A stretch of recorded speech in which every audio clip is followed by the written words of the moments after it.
First You Think is a not-for-profit ministry of the First Unitarian Church of Des Moines. Support us at ucdsm.org today.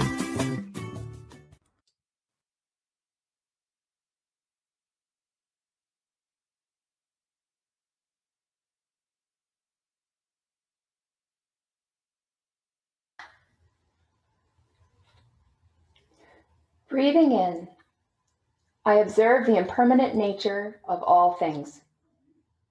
Breathing out, I contemplate the impermanent nature of all things. It's been a while. I look different. You look different. Years have passed since the last time we saw each other. But your faces, your familiar faces, it brings me so much joy to see them again. I'm going to tear up for a second. Hold on. My name is Amanda DeBose, and my pronouns are she, her, hers, and I'm speaking to you today from land that is the traditional territory of the Tsatsoihaya, or Yuchi, and the Salgui-Tiyi, or Eastern Cherokee. A year and a half ago, I thought I had a handle on the river of change.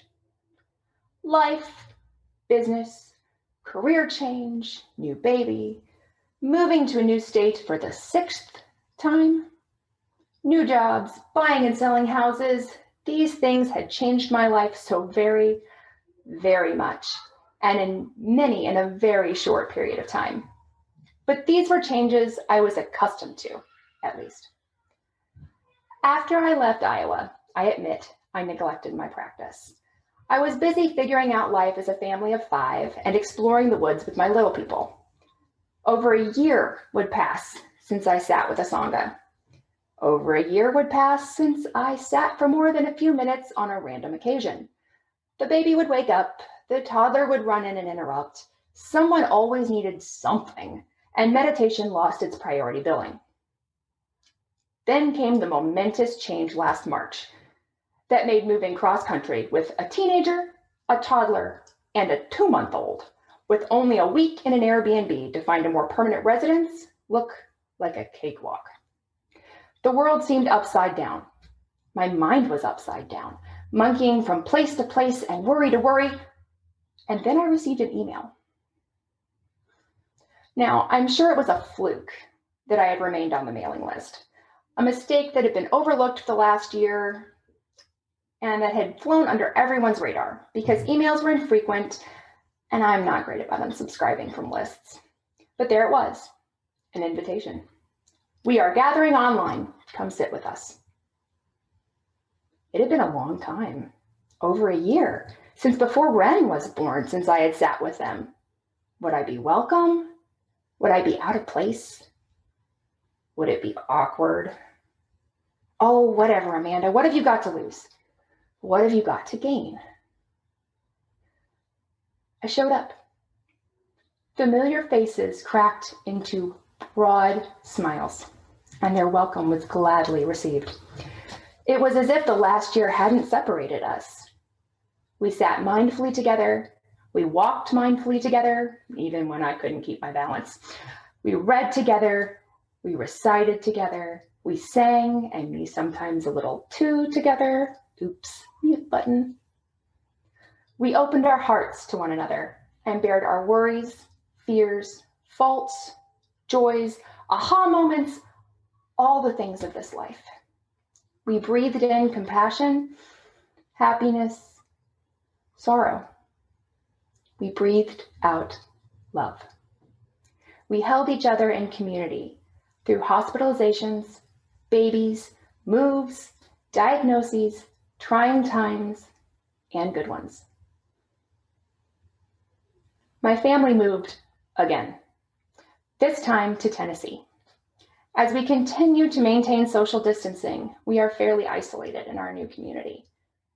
But every Monday night, as soon as the littles drift off to sleep, and sometimes even before, I rush upstairs to my small screen of familiar faces.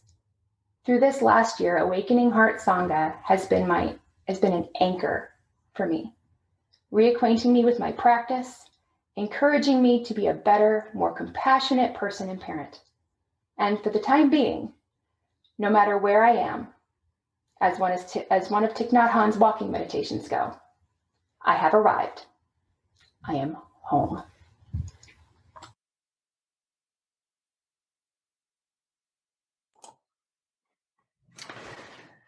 I am Deborah Rogers. My pronouns are she, her, hers. And where I sit here in Huntington Beach, California, I'm sitting in the land of the Tongva and Ahashiman peoples. American Buddhist teacher and psychologist Jack Kornfield says that it's especially important now, with all we've lived through during the past year, individually and collectively, to steady the heart, to calm the body and mind for our own well-being, and even for our immune system. Such difficult times call for inner steadiness and strength for ourselves and for those around us. Jack's guided meditation, A Steady Heart, has been a great support throughout the year for me, as I find my heart broken open by all that has happened in our country and in the world, and in my own life, where I find myself caring for my mother, who is fighting against the losses and indignities of dementia with every ounce of strength she has, and sometimes fighting me with every ounce of strength she has. So I'd like to share an adapted version of Jack's Steady Mind and Heart meditation with you. So take a breath, a big in-breath and big out-breath.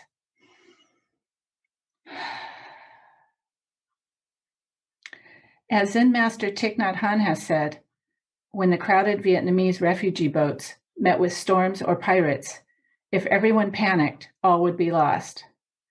But even if one person on the boat remained steady and calm, it was enough. It showed the way for everyone to survive. We become that person. We've done this before. In our blood and our DNA are 1,000 generations of ancestors who survived through wars and epidemics, depressions and famines. This is what you've been training for. And this is what you and we can offer to our children, a steady heart amidst it all.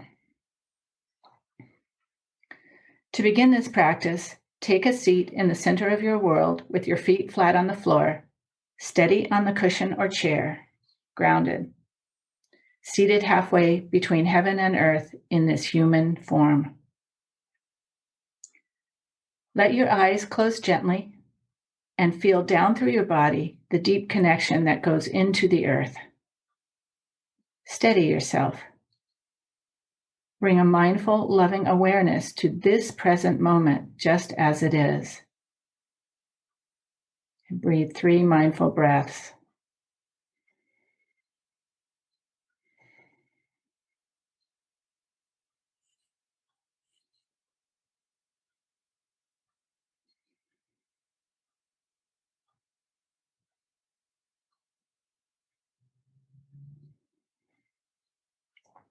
Now, sense your body.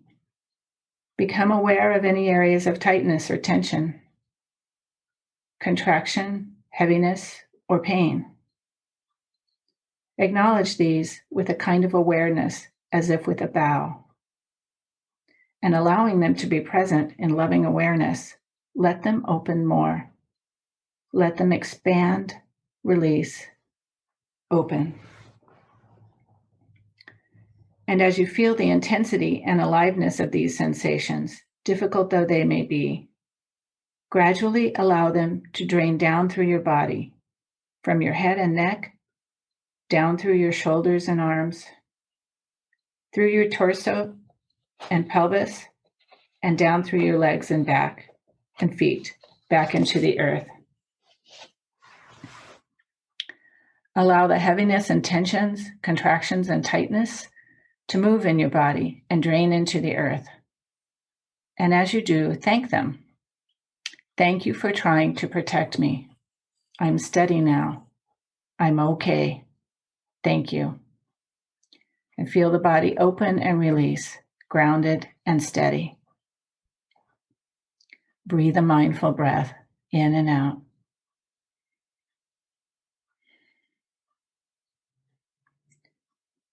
And now, as you've sensed your body, bring your attention to sense your heart. And notice in this particular time of difficulty, any fears or sadness, grief or anger or worry for your family, for yourself, for friends, for the young and the old. And acknowledge all these emotions with a bow of kindness. Let them be held in loving awareness. Let them intensify or open, expand and release as they wish. Trust that you can allow yourself to feel and let the feelings themselves move through you and open and bring a greater sense of spaciousness as they do. You are not resisting them, but thanking them. Thank you for trying to protect me. I'm steady now. Feel the growing steadiness and spacious presence of loving awareness and relax into it. Breathe a mindful breath in and out.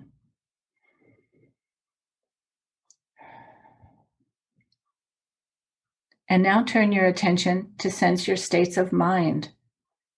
Acknowledge if there are racing thoughts, doubts, scattered mind, or fearful thoughts. Let your loving awareness be like vast space that can hold all these thoughts, like clouds that appear in the space of mind. As if to bow to them, you can acknowledge them gently. O doubts, O fears, O racing mind. Let them be present without resistance.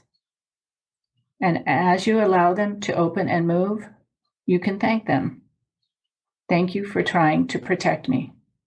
I'm steady now. I'm okay now. Breathe in and out.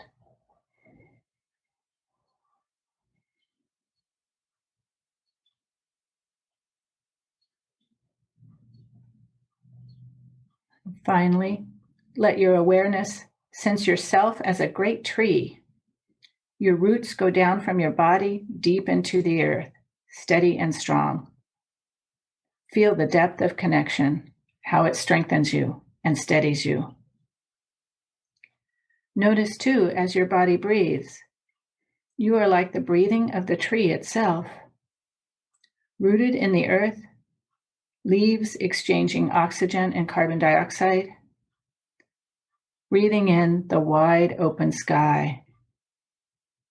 Take a big breath in and out, breathing in and out.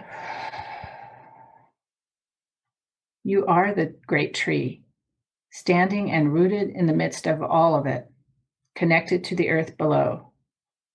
And above, vast like space, like sky, time and eternity. Rest as this great tree with a peaceful and steady heart. Breathe 3 mindful breaths.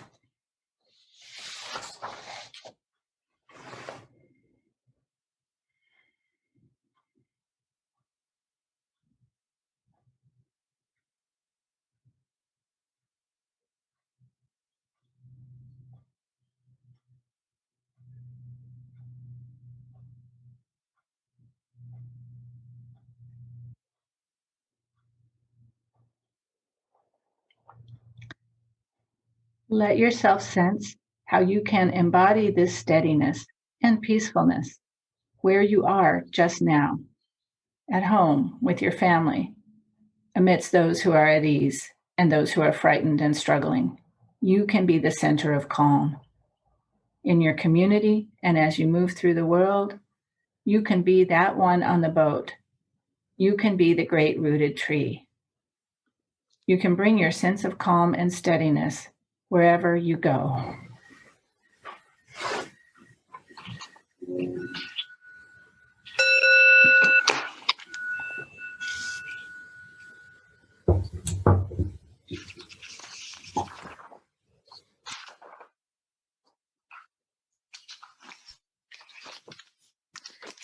I am Linda Lemons. My pronouns are she, her, hers, and I want to thank you for this opportunity to share what Buddhism means to me and what I value about being in Sangha. My journey to identify as a Unitarian Universalist Buddhist has been a winding, evolving process with times of understanding and sporadic meditation, followed by times of being overwhelmed, focused on the next task that needed to be accomplished, and lacking any integrated practice of slowing down, focusing on my breath, and valuing life in the current moment. My journey to Buddhism is intertwined with my journey as a social worker. In graduate school, I learned about systemic theory and how parts work together to create a whole. Buddhism at that point was a word I may have heard about, but had no awareness of how it supported a systemic worldview. In the 1990s, while being involved in the mental health field, I learned about dialectics, mindfulness skills, and emotional regulation skills. I understand dialectics to mean the fundamental nature of reality and the understanding of reality as interrelated parts to bring about a whole. That framework and skill set provided me an understanding and acceptance of what is, and brings about a joy in being able to say yes to life. That is where my attending Awakening Hearts Sangha has become invaluable. Attending Sangha has provided me the opportunity to read and learn about Buddhism in a community with others as opposed to understanding it from psychological theory. I would say I am at the beginning stage of my journey in understanding Buddhist teachings. One meeting a month, we recite the 5 mindfulness trainings that represent the Buddhist vision for global spirituality and ethics based on 4 noble truths and the Noble Eightfold Path. At other meetings, currently at other meetings in the month, we are reading from the heart of the Buddhist teaching, Transforming Suffering into Peace, Joy, and Liberation by Thich Nhat Hanh. And on the 4th Monday of the month, we are reading and then discussing America's Racial Karma, An Invitation to Heal by Larry Ward. Currently, I could not tell you the 4 noble truths, the Noble Eightfold Path, or even say I'm committed to the 5 mindfulness trainings. I appreciate being welcomed in Sangha, whether or not I have made a commitment to the mindfulness trainings. Sangha is about community and learning to love and accept myself and the world as it is, while also learning skills to bring forth the world I would like it to be.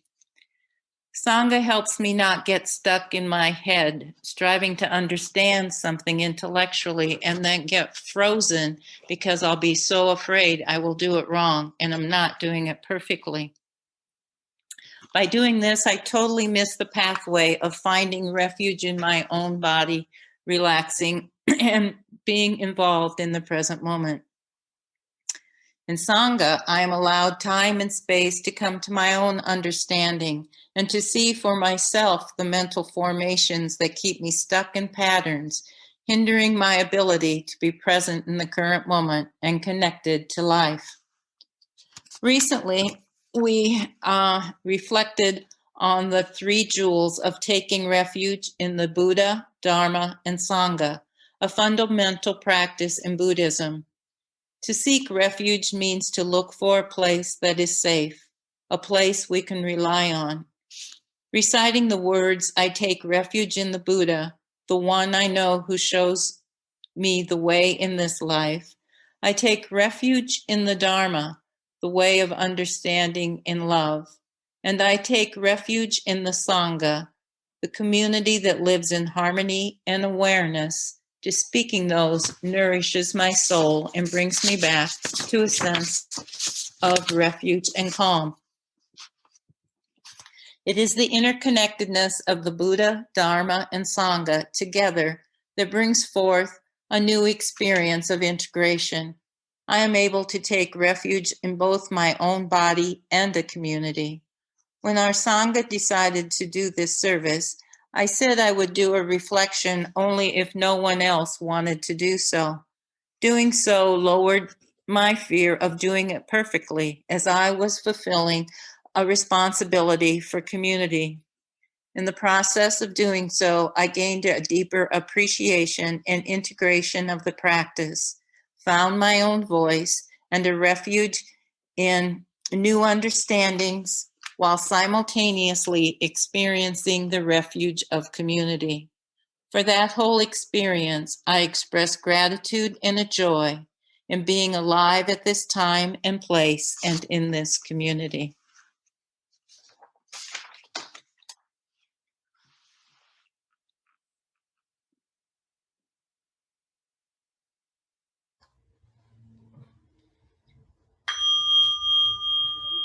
I take refuge in the Buddha, the one who shows me the way in this life.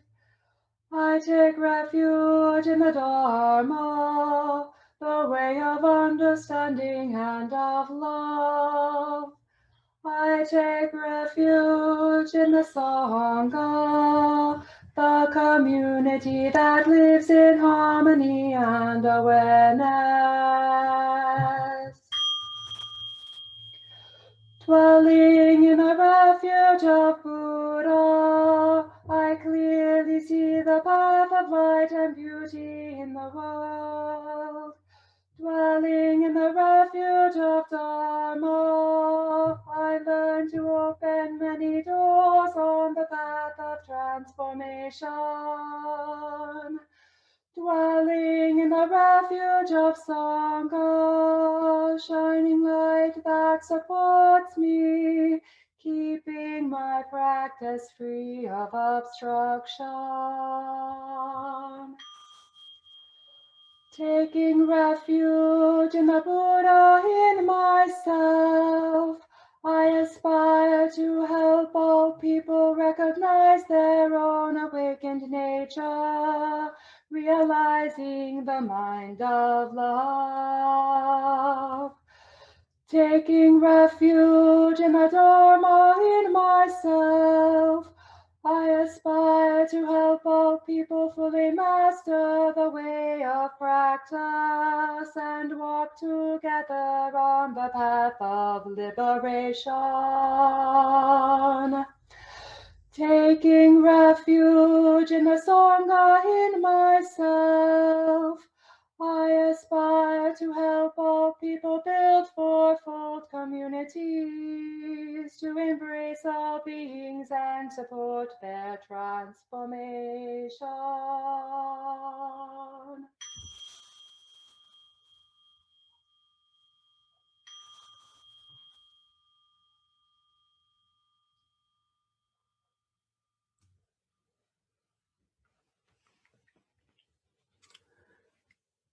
I take refuge in the Buddha, the one who shows me the way in this life.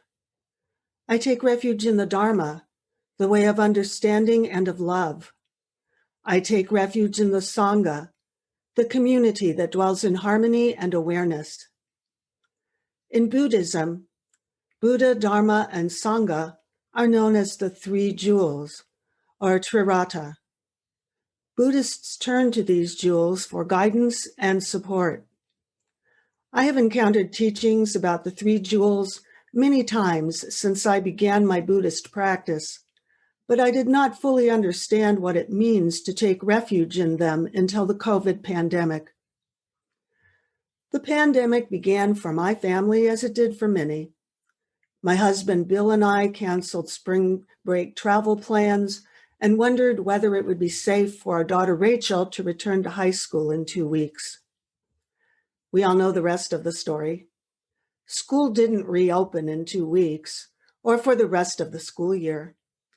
There were no vacations, no family visits, and even a trip to the grocery store could trigger a panic attack if a fellow shopper stood too close. As lockdown began, and I realized that our family would be sheltering in place for the foreseeable future, I wonder how I would cope with what lay ahead and exactly what that was going to be. What if one of us caught the virus? What if we all caught it? What if I got laid off and we lost our health insurance and then we all caught the virus? What if we were never able to buy 2-ply toilet paper again? I soon realized that I needed to live out my Buddhist practice, or I would spend each day in a perpetual state of suffering. So, as many have done before, I took refuge in the 3 jewels: Buddha, Dharma, and Sangha. When we take refuge in the Buddha, we take refuge in an actual human being named Siddhartha Gautama. He left a life of ease to experience a variety of spiritual disciplines, and after practicing for many years, he achieved enlightenment. His story teaches us that everyone has the potential to achieve enlightenment, or at least begin their spiritual journey, and that we can think and act mindfully rather than reacting out of panic or fear. As lockdown began, I used this jewel to remind myself that I did not need to dwell on my pandemic catastrophe scenarios, that when these thoughts entered my mind, I could acknowledge my fear, allow myself to feel it, and then move on. 14 months later, I won't say that I've always successful at this, but I succeeded often enough to make life in lockdown and the months of social distancing that followed a lot more pleasant for myself and for my family. When we take refuge in the Dharma, we take refuge in the teachings of the Buddha. Siddhartha Gautama wandered as a mendicant for many years, sharing his wisdom in sutras, what we might call sermons today. His followers preserved these teachings, first through oral tradition and later in writing. Putting the Buddha's teachings on mindfulness into practice helped me remain anchored while dealing with horrific news stories and conflicting health advice, and working my day job in one bedroom while Rachel attended virtual high school in the other. I even made it through the derecho and 3 days without power without having a meltdown. And I guarantee that would not have been possible without meditation. A Sangha is a community of practitioners who support each other's practice. When the church building closed in May 2020, several members of Awakening Hearts Sangha decided to try meeting over Zoom. I know the thought of a group of people sitting on a Zoom session, focusing on their breath with their eyes closed, may sound odd if you haven't tried it, but we've made it work. And of course, we also have our Dharma study and discussion. For me, just knowing that this group would meet every Monday night has been a touch point during a time when so many other things unraveled.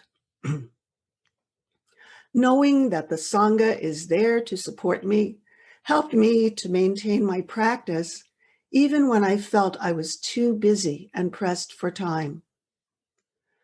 Our world, our country, and our community has endured so much over the past 14 months. I don't think we fully realize just how much we've been through. I can't imagine how I would have survived these months without these 3 jewels of Buddha, Dharma, and especially my Sangha family. And I know that these 3 jewels will continue to support me as we all move through the months ahead. Now we'll have a closing bell.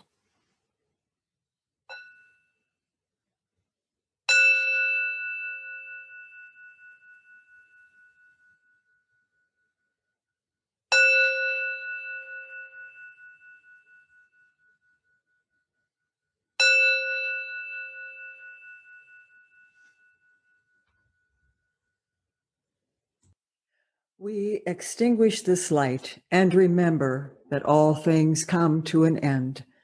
Our service has now come to an end, and we follow the paths of enlightenment that unfold before us.